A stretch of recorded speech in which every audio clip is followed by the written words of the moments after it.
Olá pessoal, sejam bem-vindos a mais um vídeo do canal. Eu me chamo Marcelo Veiga, sou defensor público, professor de Direito Penal e no vídeo de hoje eu vou tratar de um tema muito importante para provas em Direito Penal, provas de concurso.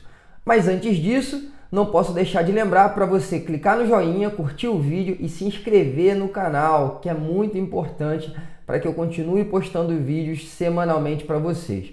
Bom, vamos lá. O tema de hoje, para mim, é um dos temas mais importantes em direito penal, um dos temas que você não pode deixar de saber quando vai fazer uma prova, sobretudo discursiva e uma prova oral. Eu estou falando da legitimação do direito penal. Quando que o direito penal pode validamente intervir na sociedade e punir o indivíduo? Bom, existem várias teorias sobre a punição. Eu vou tratar especificamente de uma abordagem feita pelos professores Schmidt de Bem e Martinelli no seu livro, um presente para você que vai fazer a prova oral do Rio de Janeiro e que vai fazer a prova oral também de São Paulo, porque eu vou abordar outros autores, vou abordar outras didáticas, tá bom? Bom, o primeiro fundamento de legitimação do direito penal é o fundamento material. Então, a legitimação material do direito penal é o conceito de bem jurídico. O direito penal, que se pretende científico, que se pretende democrático, ele só pode intervir em sociedade para punir o indivíduo quando a conduta humana, o comportamento que pode ser omissivo ou comissivo, violar ou causar um perigo de lesão ao bem jurídico. Então, um conceito central da legitimação material do direito penal é o conceito de bem jurídico. Agora, nem sempre foi assim. Para chegarmos a essa construção de que o direito penal tutela bens jurídicos, e esse é o fundamento de legitimação material do direito penal, nós passamos por uma construção e por uma evolução. Após o período pré-moderno, com o iluminismo e a ideia de que o direito se tornou uma ciência, o direito penal buscou fundamentos válidos, fundamentos que não eram baseados na religião e em crenças sociais, os chamados fundamentos teístas. Então, depois do iluminismo, o direito penal e o direito como um todo, o direito constitucional, os outros ramos do direito, abandonam esses fundamentos ligados à religião e buscam fundamentos científicos, buscam fundamentos ligados à razão. O primeiro fundamento racional do direito penal era de que o direito penal deveria proteger um direito subjetivo, isso antes da ideia de bem jurídico. Essa construção de que o direito tutela direito subjetivo é de um autor muito conhecido entre nós, o Feuerbach, e foi importante porque corresponde, de certo modo, a uma fórmula limitadora do processo de criminalização. Porque agora eu crio um bloqueio ao Estado, um limite ao Estado. O Estado só pode punir o indivíduo quando o comportamento dele violar um direito subjetivo. Você já percebeu que o grande problema dessa construção é justamente o que é o direito subjetivo. A concepção que nós aprendemos no primeiro período da faculdade é de que direito subjetivo é a faculdade que o titular do direito tem de exigir que outra pessoa faça ou deixe de fazer alguma coisa.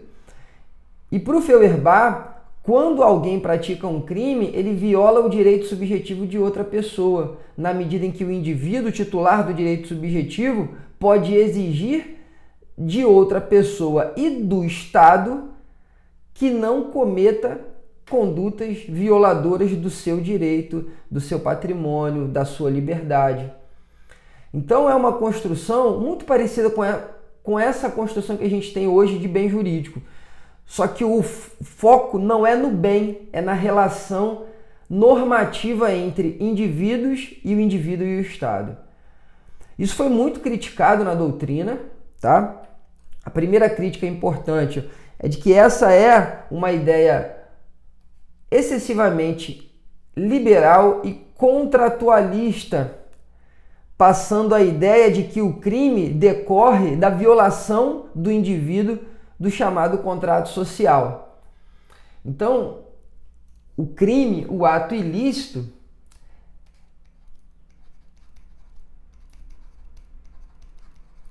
deixa eu colocar aqui para vocês, viola as condições que proporcionam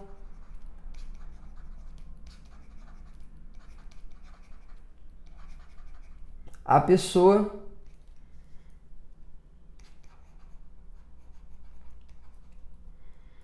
em geral o poder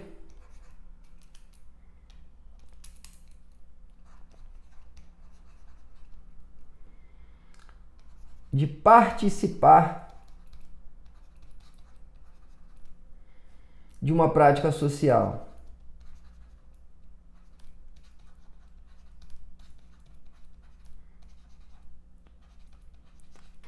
Essa é a afirmação do Feuerbach, um trechinho do livro dele, que eu estou trazendo aqui para vocês. Então, inicialmente, o primeiro fundamento material de validade do direito penal é a ideia de direito subjetivo, de que o direito penal tutela direito subjetivo, que é essa relação normativa entre indivíduos e entre esses indivíduos e o Estado. Não colou, não pegou, a gente hoje utiliza o bem jurídico como fundamento, mas eu quero explicar, quero dar a vocês 3 fundamentos que explicam o insucesso dessa ideia de direito subjetivo, para que você alimente a sua prova e que numa prova oral você responda de maneira completa. O primeiro fundamento a primeira razão para que essa legitimação material enquanto direito subjetivo não tenha tido uma adesão pela doutrina penal são 3, as 3 principais.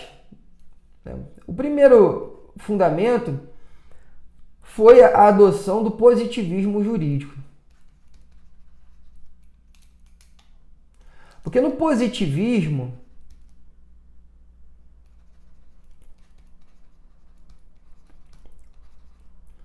e esse é o momento de auge do positivismo, no positivismo, tudo deveria ser explicado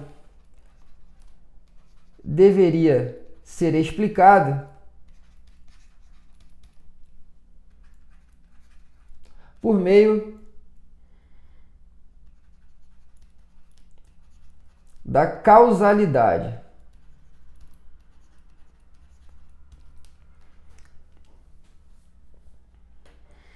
Fundamentos muito abstratos, fundamentos, divagações, coisas muito teóricas, não era muito a pegada do positivismo, que queria um fundamento, assim como era nas próprias ciências naturais, que foram a grande influência do positivismo jurídico. Precisávamos, naquele momento, explicar os fenômenos jurídicos da mesma forma que as ciências naturais explicavam os seus fenômenos. Então, se tem uma predileção aqui no direito por explicações que utilizam o método do causalismo, da causalidade. Então, essa ideia de que o direito penal tutela direito subjetivo, ela não tem uma concretude muito fácil de se alcançar. A gente fica aqui, até para explicar hoje, é um pouco difícil em razão dessa abstração muito grande.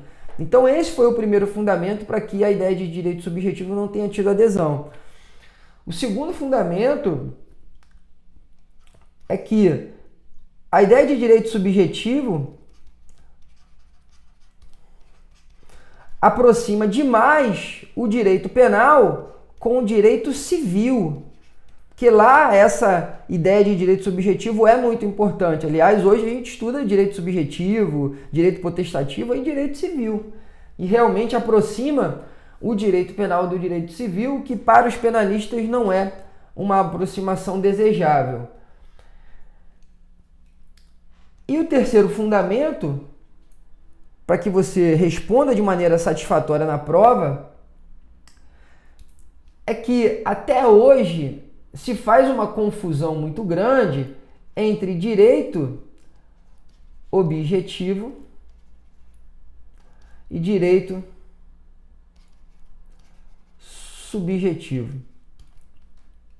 Dizem os penalistas, ora, se até no direito civil há uma confusão muito grande entre direito objetivo e direito subjetivo, esse não pode ser o fundamento material de validade do direito penal, não pode representar a legitimação material do direito penal. Precisamos de outro fundamento, precisamos de um fundamento melhor. E qual seria esse fundamento melhor? O fundamento melhor é o bem jurídico. Então, paulatinamente, o direito penal foi substituindo a ideia de direito subjetivo, de que o direito penal tutela direitos subjetivos, para tutelar bens jurídicos. Agora, num primeiro momento, ainda num causalismo naturalista, o primeiro momento do causalismo, um momento muito marcado pelas obras do Franz von Liszt e do Ernest Belling, o direito penal constrói a ideia de bem jurídico muito próxima também do conceito de direito subjetivo, como uma evolução. Tá? Qual era o conceito dessa legitimação material até então? De que o direito penal tutela direito subjetivo, que são essa relação normativa entre indivíduos e Estado. O Franz von Liszt vai substituir direito subjetivo pelo bem jurídico. Ótimo. Qual é o conceito que ele traz de bem jurídico? Que é um primeiro conceito de bem jurídico. Bem jurídico é todo interesse vital garantido pela norma. Interesse vital garantido pela norma. Então, até mesmo essa ideia, essa primeira ideia de bem jurídico é muito próxima da ideia de direito subjetivo, porque ele chama bem jurídico de interesse. O que a gente vai ver que no neocantismo ganha outro sentido. Tá? Então, vou colocar aqui para vocês que esse conceito do Franz von Liszt de bem jurídico é muito próximo do conceito de direito subjetivo. Então, numa prova de concurso, eu até peço para não chamar bem jurídico de interesse. Todo interesse tutelado. Não. Porque quando você fala em interesse relacionando a bem jurídico, você está fazendo menção a uma teoria construída no causalismo naturalista que se aproximou muito da ideia de direito subjetivo. E a gente não quer mais isso.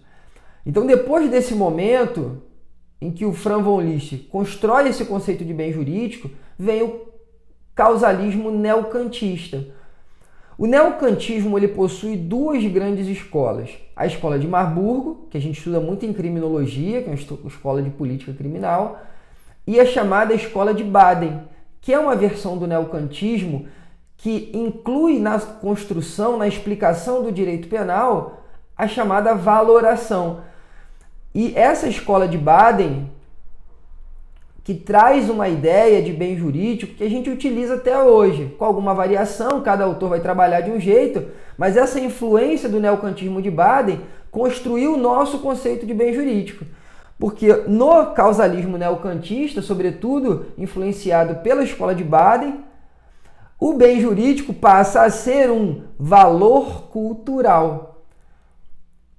Ou seja, algo que é importante, um valor, um bem da vida que é importante para a sociedade enquanto objeto da sua cultura. E esse valor cultural é tão importante, essa construção de que o bem jurídico deixa de ser um interesse e passa a ser um valor, que o conceito de bem jurídico que eu acho mais fácil para você até explicar numa prova oral e explicar numa prova discursiva é o conceito de bem jurídico do César Roberto Bittencourt, porque ele chama o bem jurídico de todo valor da vida humana protegido pelo direito ou tutelado pelo direito. Então a palavra valor passa a ser um elemento do nosso conceito de bem jurídico. Essa é uma influência do neocantismo, sobretudo da escola de Baden, que inclui no direito penal valorações. O bem jurídico, então, ele, além de ser esse conceito central para o direito penal, porque é a legitimação material, é o que materialmente legitima a atuação do direito penal na intervenção quando o indivíduo pratica uma conduta que causa uma lesão ou um perigo de lesão ao bem jurídico, mas além disso ele é um objeto de proteção e um critério de criminalização, porque a lei busca tutelar o bem jurídico como finalidade última, que essa é inclusive uma projeção da dignidade humana, e um critério de criminalização, porque o legislador agora fica limitado na criação de condutas previstas em lei, de tipos penais, porque o Estado agora só pode criar tipos penais em que fique comprovado a violação de um bem jurídico ou, ao menos, a criação de um risco a este. Então, olha a importância dessa mudança de paradigma. O Klaus Roxin tem um conceito de bem jurídico um pouco mais evoluído, um pouco mais completo, que eu trago para vocês para agregar valor nessa construção muito importante. Para o Klaus Roxin, bem jurídico são situações sociais ou realidades que são importantes para os indivíduos. Ele fala no livro Para a Emancipação dos Indivíduos. Pois bem, então, esse é o estado da obra. Nós temos a evolução da ideia de direito subjetivo até chegarmos à ideia de bem jurídico como a legitimação material do direito penal, como fundamento material para que o direito penal faça uma intervenção válida. Bom, superando isso, vamos voltar aqui para o slide. Nós temos duas posições, duas teorias que tratam desse fundamento do bem jurídico, tá? Uma primeira teoria, chamada de teoria naturalista, afirma que o bem jurídico deve ser um dado da realidade que merece proteção jurídica. De que o bem jurídico deve representar um dado da realidade. O que é isso? Alguma coisa que existe no mundo real. E que essa coisa que existe no mundo real, seja uma relação jurídica, seja um bem da vida, patrimônio, deve representar, deve ser uma projeção da dignidade da pessoa humana. Então, muitos autores, inclusive, afirmam que o fundamento constitucional do princípio da proteção dos bens jurídicos é o artigo 1º, inciso 3º da Constituição Federal. Mora ali, no princípio da dignidade da pessoa humana, a ideia de que o direito penal só pode intervir para tutelar bens jurídicos, ou seja, a conduta humana deve criar uma lesão ou um perigo de lesão ao bem jurídico. Pô, mas o que isso tem a ver com dignidade da pessoa humana? É porque o indivíduo deve ser a finalidade última de proteção da norma. Toda proteção jurídica que coloca o indivíduo como meio e não como fim é uma proteção jurídica que viola a dignidade da pessoa humana, porque o indivíduo ele não pode ser instrumentalizado pela norma. Então o direito penal deve, como finalidade última, tutelar o indivíduo. E o que ele tutela do indivíduo? O que é importante para ele, o seu bem jurídico. Então esse bem jurídico é, ao fim e ao cabo, uma projeção da dignidade humana tutelada pela norma. Essa é uma teoria naturalista. Agora, uma segunda teoria que eu coloquei aqui no slide são as teorias normativas, que afirmam que o bem jurídico é produto exclusivo de criação legal. Apesar de algumas vezes derivar de dados empíricos, só ganha relevância com o direito. Então, para essa teoria, bem jurídico é aquilo que o direito diz que é importante. Essa não é uma teoria adotada por nós. O professor Schmidt de Bem e o Martinelli tratam desse fundamento material do princípio de proteção dos bens jurídicos no artigo 5º, inciso 35 da Constituição Federal, que é o princípio da inafastabilidade da jurisdição, de que o judiciário tem o dever de agir quando há uma lesão a direito. Essa é uma afirmação que se extrai da ideia de que se o judiciário, se o poder judiciário, se o juiz tem o dever de agir sempre que for violado um direito, essa ideia de direito se refere também ao bem jurídico. Eu confesso que quando eu li no livro essa construção, e eu vou ler aqui o artigo 5º, inciso 35, a lei não excluirá da apreciação do Poder Judiciário lesão ou ameaça a direito, que viria daí o fundamento constitucional para o princípio da proteção dos bens jurídicos. Eu confesso que me causa um certo incômodo quando se associa a ideia de bem jurídico a direito, porque a gente acabou de ver que a ideia de que o bem jurídico é um direito foi abandonada pelo direito penal há séculos.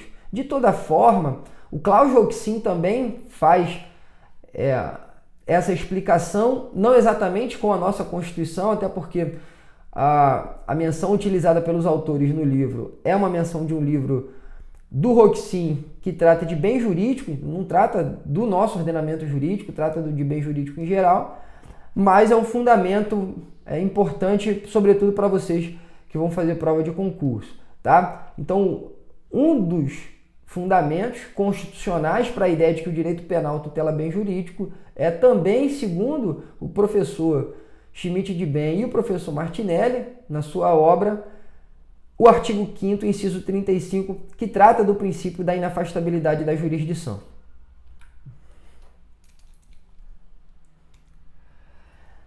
E para a gente fechar o nosso vídeo, qual é o fundamento de legitimação formal do direito penal? Se materialmente o direito penal se limita à ideia de bem jurídico, a conduta humana deve criar uma lesão ou o perigo de lesão ao bem jurídico, materialmente o direito penal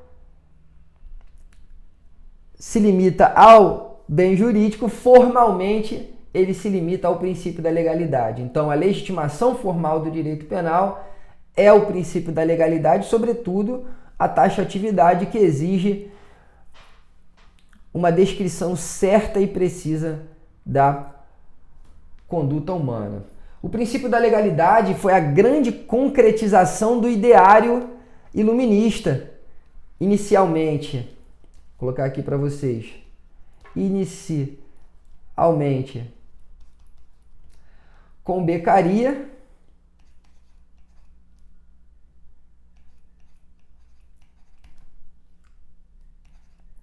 ele ganha a formação que temos hoje com a construção do Feuerbach. Muito importante também aqui para falar de legalidade, tá? Então, não foi o Feuerbach que criou o princípio da legalidade, ele apenas deu essa roupagem que nós utilizamos até hoje. E essa ideia de legalidade do Feuerbach deriva da teoria da pena como uma coação psicológica, de que essa ideia de legalidade ela tem uma função de prevenção geral em razão dessa pressão psicológica, dessa coação psicológica. O princípio da legalidade, previsto lá no artigo 5º, inciso 39 da Constituição, afirma que não há crime sem lei anterior que o defina, nem pena sem prévia cominação legal. Importante afirmarmos que o princípio da legalidade não cobre toda a matéria penal. Tá? Ele cobre um núcleo, é por isso que é possível completar a norma penal com outras normas de natureza administrativa, porque o tipo penal ele não precisa descrever toda a matéria penal, ele precisa fixar, fundamentar e agravar a punição, através do tipo objetivo, criando ali os requisitos, descrevendo a conduta, deixando claro quem são os destinatários da conduta e qual o resultado produzido, para que se verifique qual o bem jurídico tutelado. O Belling afirma que o princípio da legalidade tem dois significados. Um primeiro político, porque o princípio da legalidade evita a indeterminação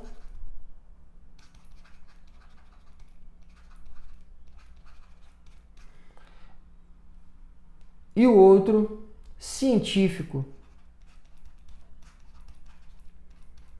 ligado à finalidade da pena.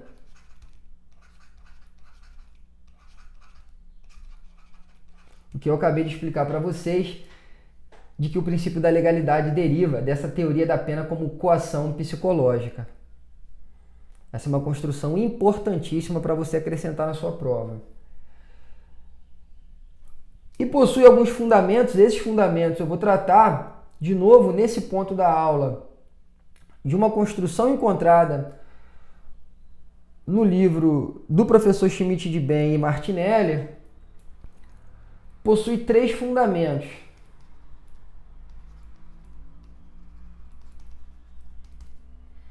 Um primeiro, democrático, representativo.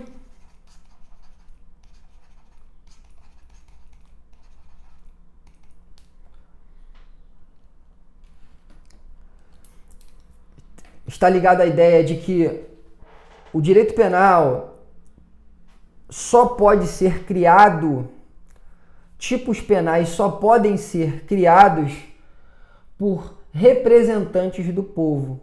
Então, ao fim e ao cabo, nós temos uma ideia, se é verdadeira ou não, me parece que não, em razão dessa incriminação simbólica que se faz no Brasil, mas, teoricamente, pelo nosso sistema representativo, toda vez que o legislador cria um tipo penal, ele está reproduzindo aquilo que é o anseio da sociedade. É por isso que nós colocamos nossos representantes lá. Teoricamente é para isso. Tá? Então, o princípio da legalidade ele tem esse fundamento também democrático representativo, de que aquele que cria o tipo penal reflete um anseio da sociedade.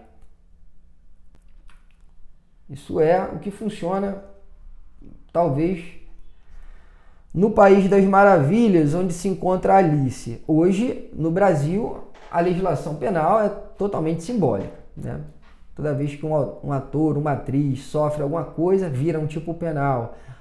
Toda vez que o Instagram bomba muito, que um determinado assunto tem uma repercussão social muito grande, se cria uma qualificadora. Então, é o caminho que nós percorremos hoje. O segundo fundamento é o chamado político-criminal.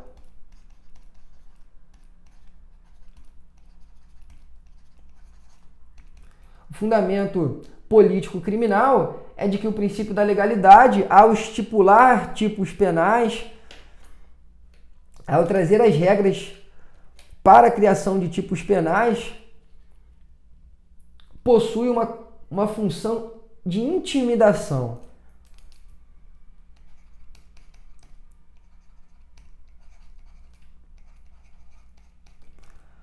De novo, voltando à ideia de coação psicológica.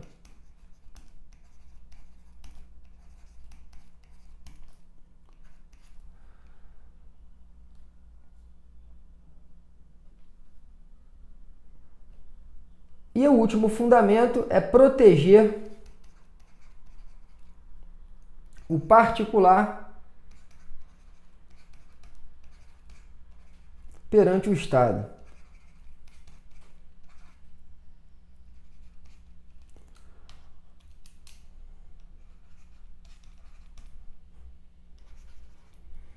Ele aqui funciona como um limite ao processo de criminalização. em respeito à liberdade. Então esses são os 3 fundamentos do princípio da legalidade: um fundamento democrático representativo, um fundamento político-criminal e um fundamento de proteção do particular perante o Estado, trazendo a ideia de limite ao processo de criminalização. Para a gente fechar o nosso vídeo dessa semana, eu vou fazer uma revisão rápida com vocês do que nós tratamos. Inicialmente, a legitimação material do direito penal estava baseada na ideia de direito subjetivo, uma relação normativa entre os indivíduos e o Estado, e foi uma construção capitaneada pelo Feuerbach, muito criticada por ser uma postura liberal e contratualista, e não se firmou como legitimação material, como fundamento material para o direito penal. Essa ideia foi substituída pela ideia de bem jurídico. Inicialmente, uma construção de bem jurídico que chamava bem jurídico de interesse vital garantido pela norma, interesse e direito muito próximo ainda, e apenas com o neocantismo o bem jurídico passou a ser um valor. O neocantismo de Baden inclui valorações no direito penal e passou a chamar o bem jurídico de um valor cultural. Esse foi o conceito que influenciou a doutrina brasileira a chamar o bem jurídico de todo o valor da vida humana. Eu trouxe também o conceito de bem jurídico do Huxin e a divergência com relação às teorias. Nós adotamos uma teoria naturalista que afirma que o bem jurídico deve representar uma projeção da dignidade humana. Trouxe também a afirmação, que é uma afirmação baseada na posição do Klaus Hoxin, de que o princípio da proteção da dignidade, o princípio da proteção dos bens jurídicos, ele advém do princípio da inafastabilidade da jurisdição, previsto no artigo 5º, inciso 35 da Constituição. E, por fim, a legitimação formal do direito penal, o princípio da legalidade. Eu falei do conceito de legalidade, da ideia inicial do Beccaria, do desenvolvimento pelo Feuerbach. Falei de alguns significados, de 2 significados feitos pelo Belling e dos fundamentos tratados pela doutrina brasileira. Pessoal, espero que vocês tenham gostado do vídeo. Esse é um tema muito importante para provas orais e provas discursivas, tá? Domine esses temas para que você enriqueça a tua resposta e consiga passar, sobretudo nos concursos mais difíceis do país, tá bom? Grande abraço, fiquem com Deus, até o próximo vídeo.